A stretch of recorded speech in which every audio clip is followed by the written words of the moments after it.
Film ini diawali dengan diperlihatkannya bayangan Alice tentang sosok pria yang telah menculiknya 10 tahun yang lalu. Dengan dipandu seorang psikolog, wanita sebatang kara ini berusaha mengingat siapa yang telah menculiknya itu.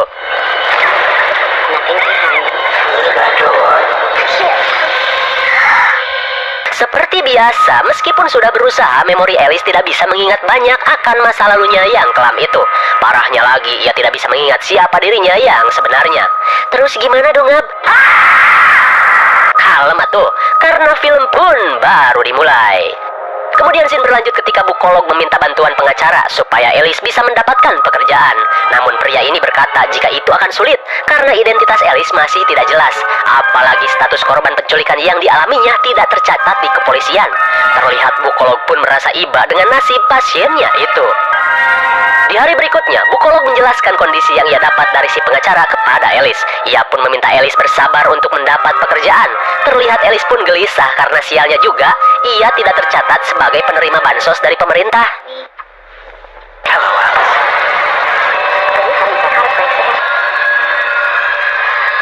Melihat Alice lagi-lagi berhalusinasi, bukolog memberikannya obat anti halu gratis kepada Alice. Sabar ya, Alice. Kalau kamu melihat sosok si penculik lagi, minum obat ini. Terlihat Alice pun merasa senang dengan kebaikan wanita ini. Singkat cerita, Alice pun kembali ke kontrakannya. Tapi tiba-tiba Alice kena semprot pemilik kontrakan karena sudah 6 bulan nunggak uang sewa. Alice, lu itu ngontrak apa numpang hidup? Gua kasih waktu seminggu. Kalau lu masih gak bayar, berarti gua gak punya duit.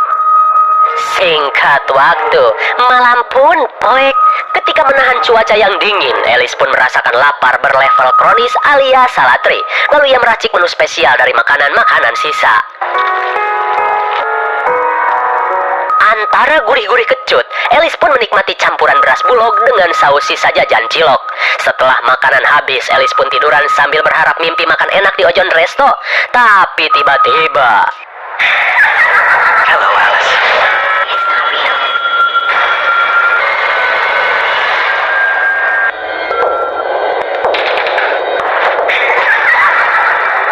Saat kembali halu, Alice sadar jika sosok yang ia lihat tidaklah nyata. Di keesokan harinya, Alice kembali berusaha mencari gawe dengan mendatangi beberapa toko. Akan tetapi, Alice tetap mendapatkan penolakan karena identitasnya yang tidak jelas. Terlihat Alice pun bingung karena sulit mendapatkan penghasilan. Dan salahnya lagi, ia tidak kepikiran untuk melamar di cabang Ojon's Company. Sekembalinya ke rumah, tiba-tiba Alice mendapatkan surat dari seorang notaris. Dan dalam surat tersebut, Alice dinyatakan berhak menerima sebuah warisan milik pamannya yang bernama Fisler. Meskipun kaget gak kepalang, namun Alice berusaha mengingat sosok pamannya yang seolah hilang dari ingatannya. Singkat cerita, Alice menemui seorang notaris untuk mendapatkan informasi tentang kebenaran sang paman. Pria ini pun menjelaskan jika Fisler telah mewariskan rumahnya sebelum ia meninggal beberapa hari yang lalu. Si notaris pun menyuruhnya untuk menemui pengacara Fisler, sekalian melihat rumah si paman yang berada di Kecamatan Aura. Karena tidak diklaim dalam tempo 2 hari, rumah itu akan dilelang untuk program amal sesuai isi dalam wasiat.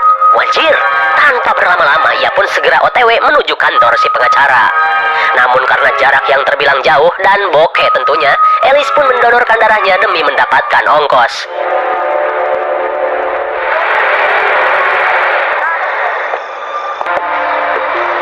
Di keesokan paginya, Alice bertemu dengan si pengacara yang sudah menunggu kedatangannya. Lalu, pria ini pun langsung mengajak Alice untuk menuju rumah Fisler yang berada di kawasan hutan. Telephone service down into town to contact anyone. Di tengah perjalanan, si pengacara mengira jika Alice begitu dekat dengan almarhum pamannya. Karena yang ia tahu, Fisler malah memberikan warisannya kepada Alice daripada kepada anaknya sendiri. Sementara itu, Alice cuma bisa pelangap-pelongo karena ia belum bisa mengingat tentang pamannya. Si pengacara pun menjelaskan jika penyebab kematian Fisler akibat hipotermia karena berburu di cuaca yang dingin seperti ini.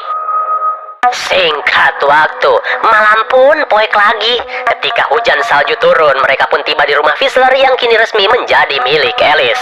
Sebelum masuk ke dalam rumah, si pengacara tidak menyarankan Alice tinggal di rumah yang jauh dari pemukiman ini. Apalagi tidak ada sambungan telepon dan tentunya sinyal HP. Akan tetapi, kehidupan Alice yang selama ini belangsak tidak akan peduli dengan hal itu.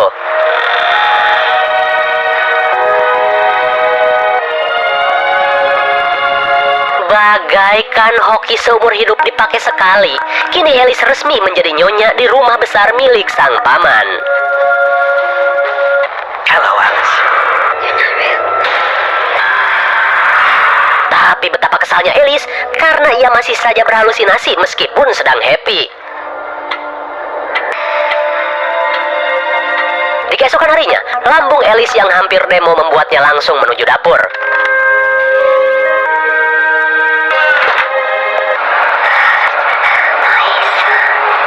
Betapa bahagianya OKB yang satu ini karena di rumah ini terdapat banyak bahan makanan.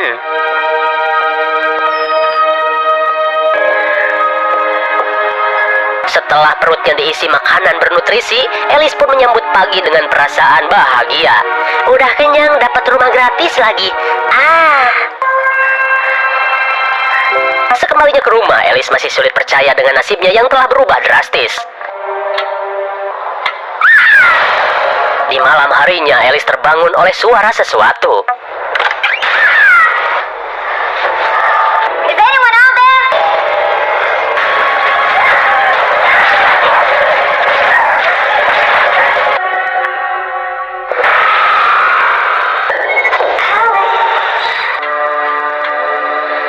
Setelah serangan serigala berakhir, Alice pun tersadar ketika listrik rumah dalam keadaan mati.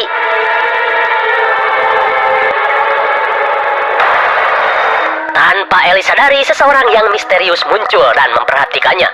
Sementara itu, Alice mengambil senapan milik si paman guna berjaga-jaga. Lalu ia langsung menuju basement untuk mengecek generator. Betapa kagetnya Alice saat ia melihat hiasan yang sama seperti ketika ia menjadi korban penculikan di masa lalu. Melihat banyak foto-foto dirinya, Alice tidak menyangka jika selama ini ia selalu diikuti seseorang. Tak sampai di situ, Alice pun menemukan sebuah kaset CD yang seperti dikhususkan untuk dirinya.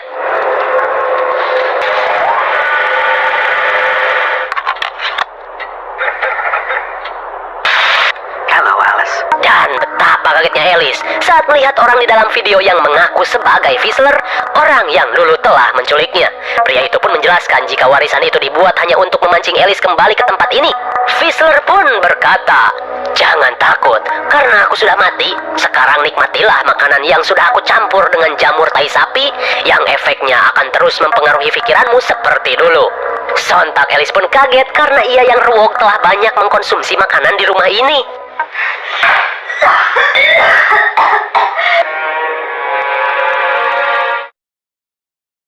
Selang beberapa saat, Alice membuat jebakan pada pintu agar bisa mengetahui jika ada orang yang menyatroni rumah ini. Terlebih karena ia tidak percaya dengan Whistler yang sudah modar. Di hari kedua, Alice prepare untuk pergi dari rumah sang penculik ini.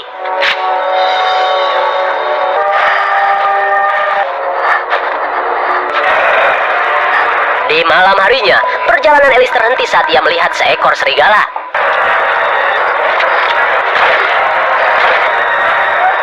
Meskipun tembakan Alice sabun, tapi suara jelebet senapan itu membuat GGS pergi. Tapi ternyata si serigala malah mengadu pada kawanannya. Jelas saja Alice pun tidak cukup berani untuk melanjutkan perjalanan. Singkat cerita, Alice yang sedang merasa lapar akhirnya kembali ke rumah si penculik lagi.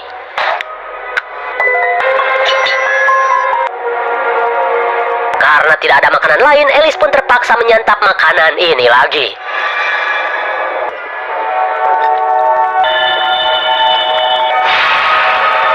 Betapa kesalnya Alice karena Whistler menyisipkan pisau pada makanan ini. Alhasil, Alice pun memilih untuk makan obat anti halu saja.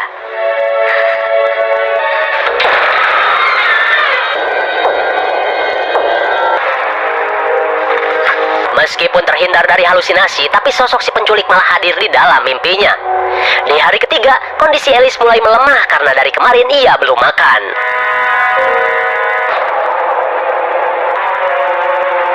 Bukan cuma lapar saja, Alice pun bertahan dari dinginnya badai salju yang sedang turun. Sambil menunggu cuaca reda, Alice menyetel kaset dari Whistler yang belum ia lihat semuanya. Dalam video tersebut, Whistler mengatakan jika ia sebenarnya sangat lope kepada Alice, namun ia kesal karena Alice malah meninggalkannya. Kemudian Whistler berkata jika ia telah menyimpan semua yang dibutuhkan Alice di dalam sebuah kamar di lantai atas. Bahkan di tempat itu pun Alice akan menemukan cara agar bisa terbebas dari bayangannya. Mendengar perkataan Whistler, Alice pun penasaran.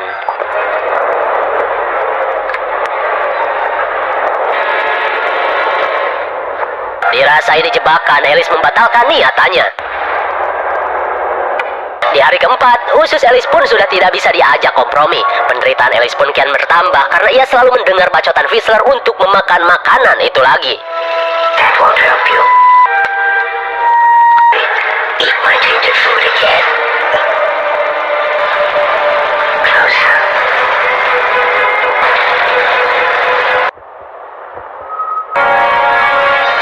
Melihat sosok yang memperhatikannya, Alice bergegas mengambil senjata.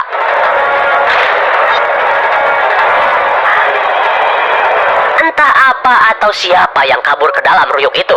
Lalu Alice yang nyeker baru sadar jika kakinya terkena pecahan es.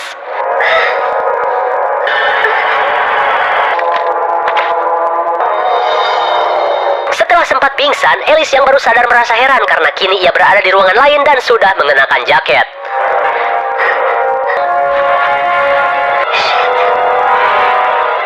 Dan tanpa diduga, senjata yang biasa ia bawa sudah rusak. Entah perbuatan siapa ini. Lalu Alice kembali ke ruangan tadi dan mengecek laptop yang ada di hadapannya. Dan betapa kagetnya Alice saat ia melihat seorang pria masuk ke dalam rumah. Bahkan ia pun baru tahu jika rumah ini dipenuhi kamera CCTV. Kemudian Alice bergegas ke dapur untuk mencari sesuatu guna dijadikan senjata. Lalu Alice merasa jika pria misterius itu bersembunyi di dalam kamar yang belum sempat ia periksa. Melihat pintu kamar seperti terpasang jebakan, Alice pun menyegel kamar tersebut saja.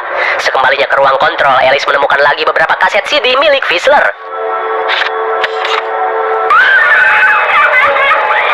Ternyata, salah satu kaset memperlihatkan rekaman Whistler yang sedang menyiksa teman Alice sewaktu menjadi korban penculikan.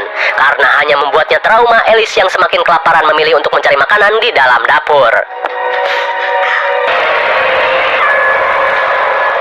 Melihat hiasan bak psikopat, Alice teringat jika Whistler memiliki rumah lain yang ia gunakan untuk menyiksa korban-korbannya. Kemudian Alice yang penasaran pun mencari keberadaan rumah itu.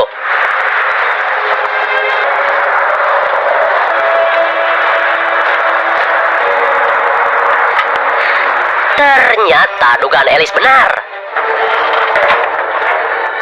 Setibanya di dalam rumah, Alice menemukan jasad temannya yang telah mengering dan masih terikat pada kasur.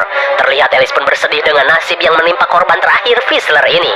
Dalam halusinasinya, Alice meminta maaf karena telah kabur tanpa mengajaknya. Sekembalinya ke rumah, Alice menemukan kaset CD yang bertuliskan nama Imowin. Dan nama tersebut adalah korban penculikan yang selalu dipuja-puja oleh Whistler.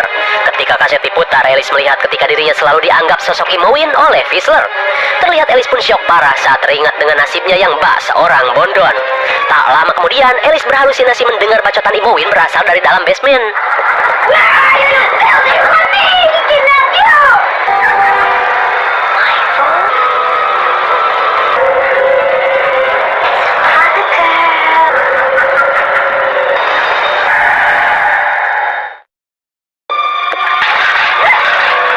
Di keesokan harinya, Alice terbangunkan oleh kedatangan seseorang yang sedang mencarinya. Di dalam ketakutan, Alice berhalusinasi dengan merasa jika pria ini adalah si penculik. Setelah menghantam si penyusup sampai pingsan, Alice terus dihasut sosok Imowin untuk langsung menghabisinya.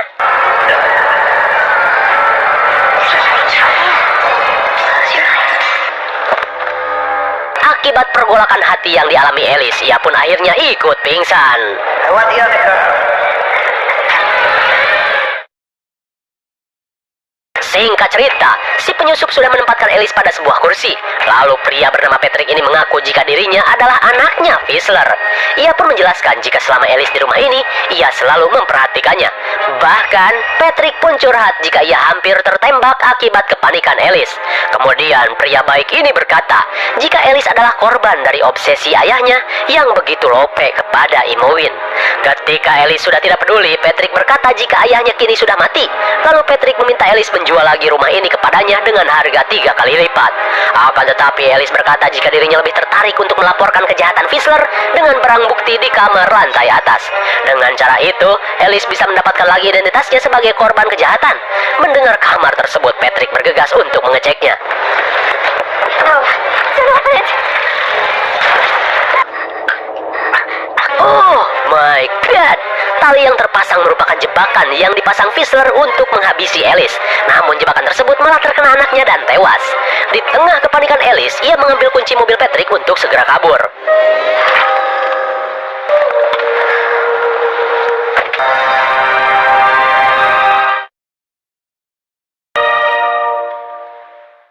Singkat cerita, 3 bulan berlalu, Alice menjual rumah peninggalan Whistler meskipun dengan harga yang murah. Ia pun berharap duit yang banyak ini bisa digunakan untuk biaya hidup dan modal bikin usaha. Lalu, kini Alice sudah menjadi orang kompleks. Sambil mengajak jalan-jalan anak tetangga, ia pun ingin merasakan sensasinya menjadi seorang ibu. Namun tanpa diduga, ternyata Whistler belum mati. Whistler sedang nongkrong dan memperhatikan Alice yang selalu ia anggap sebagai sosok Imogen.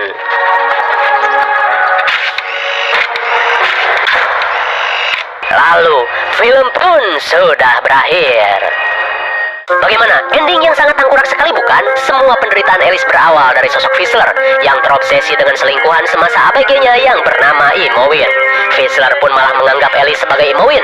Meskipun Alice berhasil kabur, tapi ia terus dihantui sosok Whistler yang seorang predator. Whistler pun tidak tinggal diam saat mainannya lepas. Ia pun terus mengikuti kemana Alice pergi.